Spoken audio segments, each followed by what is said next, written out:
राज्यातील सर्वच मलनिस्सारण प्रकल्पाची तपासणी केली जाणार असून त्या ठिकाणी प्रक्रियेविना सांडपाणी वाहिनीतून सोडण्यात येत असेल तर संबंधितांवर दंडात्मक कारवाई केली जाणार आहे। तसेच मलनिस्सारण वाहनांची जोडणीही तोडण्यात येईल असं महाराष्ट्र प्रदूषण नियंत्रण मंडळाचे अध्यक्ष सिद्धेश कदम यांनी पत्रकारांशी बोलताना सांगितलं आहे। ठाणे महानगरपालिकेच्या कैलासवासी अरविंद पेंडसे सभागृहामध्ये महाराष्ट्र प्रदूषण नियंत्रण मंडळाचे अध्यक्ष सिद्धेश कदम यांनी एक बैठक घेऊन या विषयाचा आढावा घेतला। यावेळी ठाणे महानगरपालिका आयुक्त सौरव राव उपस्थित होते। या बैठकीनंतर कदम यांनी पत्रकारांशी संवाद साधला। मलनिस्सारण प्रकल्पांना महाराष्ट्र प्रदूषण नियंत्रण मंडळाकडूनही नाहरकत दाखला देण्यात येतो आणि त्यानंतर पालिका संबंधित बांधकामांना रहिवासी प्रमाणपत्र देते। त्यामुळे हे प्रकल्पांची जबाबदारी महापालिकेची जितकी आहे तितकीच प्रदूषण नियंत्रण मंडळाचीही आहे। यामुळेच राज्यातील सर्व मलनिस्सारण प्रकल्पाची तपासणी केली जाणार आहे असं कदम यांनी सांगितलं आहे। मलनिस्सारण प्रकल्प असतानाही त्यांची अंमलबजावणी केली जात नाही आणि प्रक्रियेविना सांडपाणी वाहिनीतून सोडण्यात येतं असं तपासणीमध्ये आढळून आले असेल तर संबंधितांवर दंडात्मक कारवाई करण्यात येईल। असं मलनिस्सारण वाहिन्यांची जोडणी देखील तोडण्यात येईल असं कदम यांनी स्पष्ट केलं आहे। ओला, सुका आणि ई कचरा अशा 3 टप्प्यात खरं तर कचऱ्याचं वर्गीकरण होणं गरजेचं असून येत्या काळात नागरिकांच्या मदतीने आम्ही अशा प्रकारे कचऱ्याचे वर्गीकरण करण्याचा प्रयत्न करणार आहोत। तसेच ठाणे महानगरपालिकेकडून कचऱ्याचे वर्गीकरण होत नसेल तर नागरिकांचीही कचरा वेगळा करून देण्याची जबाबदारी आहे।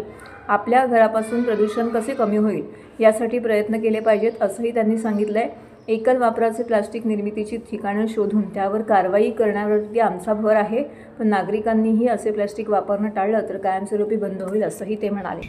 मला आणि आमच्या संपूर्ण टीमला, एमटीसीपीच्या टीमला आज या ठिकाणी दिलेली आहे। जसं राव सरांनी आपल्याला डिटेलमध्ये त्याचं व्यवस्थापन कसं होतंय त्याची माहिती दिली।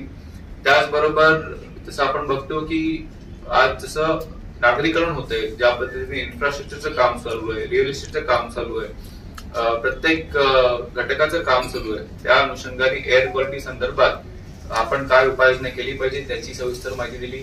त्याचबरोबर सिंगल यूज प्लास्टिक बॅन, आपल्याला कल्पना असेल की महाराष्ट्र राज्यामध्ये सिंगल यूज प्लास्टिक हा 100% बॅन आहे, तर त्याची अंमलबजावणी अजून तंतोतंत कशी झाली पाहिजे त्याच्यावर सुद्धा आम्ही त्यांची स्ट्रॅटेजी तयार केलेली आहे। एक वेगळा सेल तयार करून आणि जे मेडिकल वेस्ट आहे याचं ट्रीटमेंट कसं होतं या संदर्भात सुद्धा डिस्कशन झालं। तर एकंदरीत एक चांगलं पहिली बैठक आहे ठाणे महानगरपालिकेसोबत। एकंदरीत चांगलं डिस्कशन या ठिकाणी झालंय, नॉलेजचं देवाणघेवाण झालेलं आहे आणि जसं राव सर म्हणाला की ह्या पुढेही हे नॉलेजचं देवाणघेवाण होणं फार गरजेचं आहे। जसं ते म्हणाले की आमचे सगळे अधिकारी बरोबर इतर सुद्धा गोष्टी त्यांना बघायच्या असतात, पण जसं मी वारंवार सगळ्यांना म्हणत असतो की ठाणे महानगरपालिकेचं पोल्युशन हे ठाण्यापुरतच मर्यादित राहत नाही, ते पूर्ण राज्याला, देशाला, जगाला त्याचा इम्पॅक्ट होतो।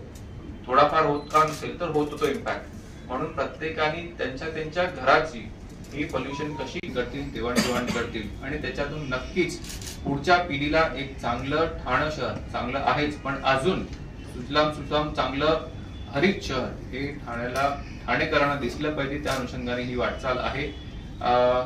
तर मला असं वाटतं की पहिली बैठक आहे। राव सरांनी आपल्याला बऱ्यापैकी म्हणालंय की पब्लिक अवेअरनेस आणि बिहेवियरल चेंज हा जोपर्यंत जनता, प्रशासन आणि मीडिया हे एकत्र येत नाही तोपर्यंत आपल्याला तो ग्राउंडवर रिझल्ट दिसत नाही। म्हणून प्रामुख्याने जो सिंगल यूज प्लास्टिक बॅन जो आहे या संदर्भात मीडियाने सुद्धा आम्हाला सपोर्ट केला पाहिजे।